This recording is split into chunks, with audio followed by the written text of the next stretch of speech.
सार्वजनिक रूप से क्या खोल रखे हैं, हॉस्पिटल खोल रखे हैं। तो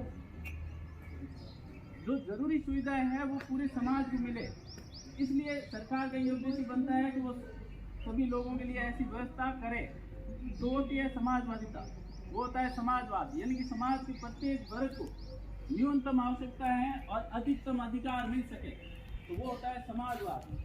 एक शब्द आया प्रभुत्व संपन्न, दूसरा आया समाजवादी, तीसरा आया पंथ निरपेक्ष। क्या आया? पंथ निरपेक्ष। पंथ निरपेक्ष का इंग्लिश में मीनिंग होता है सेक्युलरिज्म। तो पंथ निरपेक्ष का अर्थ होता है कि ये जो भारत देश है वो किसी धर्म पंथ को नहीं मानेगा, यानी कि ना किसी पंथ को प्रोत्साहित करेगा, ना किसी पंथ के और सिद्धांतों के हिसाब से चलने के लिए लोगों को मजबूर करेगा।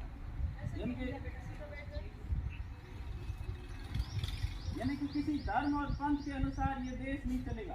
ये देश चलेगा तो केवल संविधान के हिसाब से चलेगा, और संविधान किसी धर्म और पंथ को मद्देनजर रखे नहीं लिखा गया है। वो जनता की मांगों के अनुसार, जो जनता की मांगे थी, जो जनता चाहती थी, वैसा ही संविधान लिखा गया है। तो देश केवल संविधान के हिसाब से चलेगा, किसी पंथ का ना तो समर्थन करेगा, ना किसी पंथ का विरोध करेगा। वो पंथ से निरपेक्ष रहेगा। क्या रहेगा? हाँ, पंथ, पहले पंथ निरपेक्ष की जगह सब था वो धर्म निरपेक्ष था। क्या था? धर्म निरपेक्ष। धर्म का अर्थ थोड़ा अलग होता है, पंथ का थोड़ा अलग होता है। इसलिए बाद में 1976 में 42वें संविधान संशोधन में क्या हुआ कि हमने धर्म निरपेक्ष शब्द को हटाकर पंथ निरपेक्ष शब्द जोड़ दिया। धर्म का अर्थ होता है जो व्यक्ति धर्म होता है। धर्म कई प्रकार के होते हैं। धर्म वो नहीं होता है जो सिर्फ धार्मिकता या ईश्वर से जुड़ा हुआ, आध्यात्मिकता से जुड़ा हुआ हो। धर्म वो होता है जो खुद व्यक्ति अपने लिए एक नीति बनाता, वो भी धर्म कहलाता है। इसलिए धर्म शब्द हटा दिया गया और उसकी जगह पंथ शब्द जोड़ दिया गया। कौन सा शब्द जोड़ा गया? पंथ। तो वो होती है पंथ निरपेक्षता, यानी कि जो भारत की सरकार होगी, भारत का जो राज्य होगा, शासन होगा, वो किसी पंथ का ना तो समर्थन करेगा, ना किसी पंथ का विरोध करेगा, और ना देश की जनता को किसी पंथ को मानने के लिए मजबूर करेगा। इसलिए भारत को एक पंथ निरपेक्ष राज्य कहा गया है। लोकतंत्रात्मक अर्थ होता है जहाँ लोगों का शासन हो। भारत का सबसे बड़ा पदाधिकारी कौन है? अभी जैसे आज क्वेश्चन आया ना, प्रथम नागरिक राष्ट्रपति है। तो राष्ट्रपति को चुनने वाले लोग कौन होते हैं? संसद के सदस्य होते हैं। जो लोकसभा और राज्यसभा के सदस्य होते हैं वो चुनते हैं। और लोकसभा और राज्यसभा के सदस्यों को कौन चुनते हैं? देश की जनता चुनती है।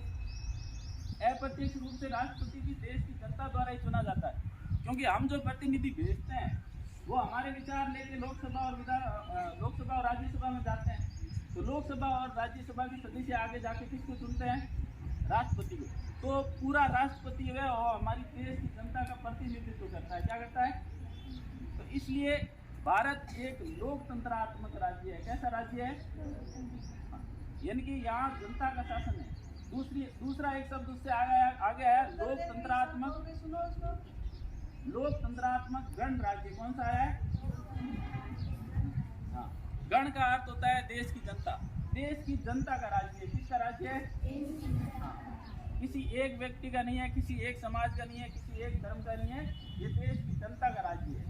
तो ये मुख्य शब्द आए हैं। गणराज्य बनाने के लिए और उसके समस्त नागरिकों को क्या देना चाहते हैं हम लोग? सामाजिक, आर्थिक और राजनीतिक न्याय। सामाजिक न्याय यानी कि सब लोगों को समाज में समान अधिकार होने चाहिए। जो समाज के एक व्यक्ति का अधिकार है वो दूसरे व्यक्ति का भी अधिकार होना चाहिए। समाज में कोई अंतर नहीं होना चाहिए, कोई विषमता नहीं होनी चाहिए। एक व्यक्ति को अधिकार है, दूसरे को नहीं है, ऐसा नहीं होना चाहिए। जैसे इस देश की जितनी भी सार्वजनिक संपत्ति है, चाहे स्कूल हो, चाहे कॉलेज हो, चाहे हॉस्पिटल हो, और जो सार्वजनिक उद्देश्य से स्थापित किए गए, चाहे निजी हॉस्पिटल हो, चाहे निजी संस्थान हो, वो भी इस देश के प्रत्येक नागरिक में कोई भेदभाव नहीं करेगा। यानी कि सभी उसको उपयोग सामान्य रूप से कर पाएंगे। सामाजिक रूप से किसी के अंदर कोई भेदभाव नहीं होना चाहिए। सबको बराबर कार्य करने का और सबको समाज में बराबर भागीदारी निभाने का अधिकार।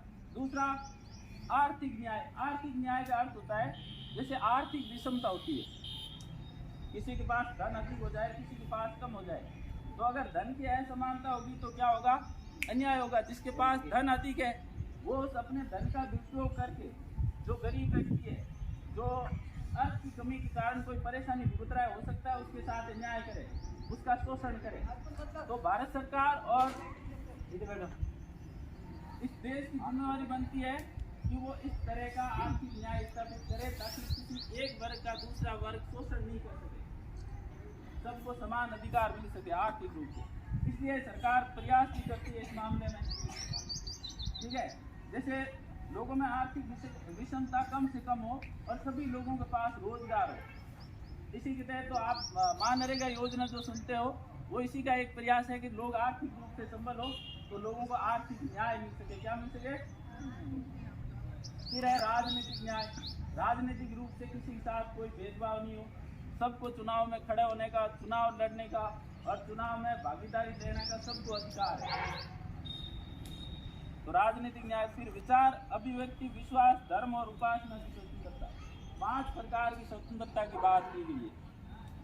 विचार का, अगर आपके अंदर कोई विचार पनप रहा है, आपके खुद के व्यक्तिगत विचार है, तो आप उनको रख सकते हो, चाहे वो देश और समाज के हित में हो, तो ऐसे विचार आप रख सकते हो।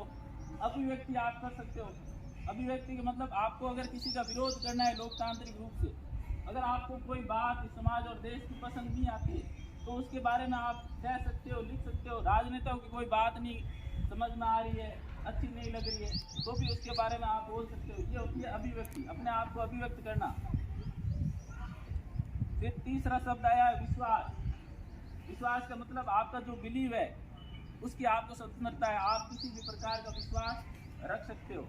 फिर धर्म और उपासना। धर्म का मीन्स जो आप धर्म मानते हो उसको आप पूरी तरह से मानने के लिए स्वतंत्र हो, आपको बाध्य नहीं किया जाएगा कि आप केवल आपको यही धर्म मानना है। और उपासना पद्धति यानी कि आप ईश्वर की किस तरह से पूजा करते हो, ईश्वर को किस तरह से मानते हो, जो पूजा पाठ करते हो, कर्म कांड करते हो, उसमें आपको पूरा अधिकार है, इसलिए आप पर कोई भी पाबंदी नहीं लगाई जाएगी। फिर 2 तरह की समता की बात की गई है। एक समता है प्रतिष्ठा और दूसरी है अवसर। प्रतिष्ठा का मतलब आपको अपनी प्रतिष्ठा प्राप्त करने का बराबर अधिकार है, यानी कि किसी के समान, एक का समान अधिक और दूसरे का समान कम, ऐसा नहीं होगा। सबकी प्रतिष्ठा है वो इस देश के लिए समान है। क्या है? हाँ, इस देश के लिए प्रत्येक नागरिक, सरकार और देश की जो सत्ता है उसके लिए समान है, उसमें किसी प्रकार का कोई भेदभाव नहीं है। फिर अवसर की क्षमता, यानी कि सबको अवसर, अवसर का मतलब अपॉर्चुनिटी जो मिलती है वो सबके लिए समान है, किसी एक को अधिक अवसर दे दिया, दूसरे को कम दिया, ऐसा नहीं है।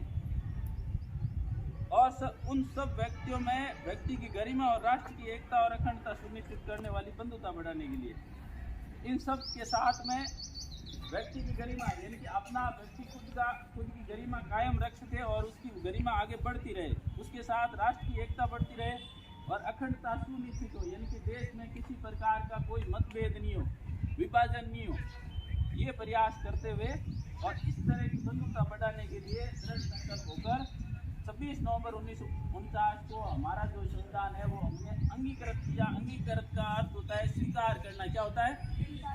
ठीक है। आत्मसमर्पित का अर्थ होता है अपने आप को देना, यानी कि देश की जनता है। संविधान किसके लिए बना है? देश की जनता के लिए, और देश की जनता ये घोषणा कर रही है कि हम ये संविधान है अपने आप को समर्पित कर रहे हैं, हम अपने आप को दे रहे हैं। देश की जनता अपना संविधान किसको दे रही है? खुद को ही दे रही है। प्रस्तावना का अर्थ यही होता है कि देश की जनता क्या घोषणा कर रही थी उसकी, और वो घोषणा आज भी निरंतर चलती जा रही है। ये हर एक व्यक्तिगत जिम्मेवारी है कि वो देश में जो प्रस्तावना दी गई है उसको आगे कायम रखे।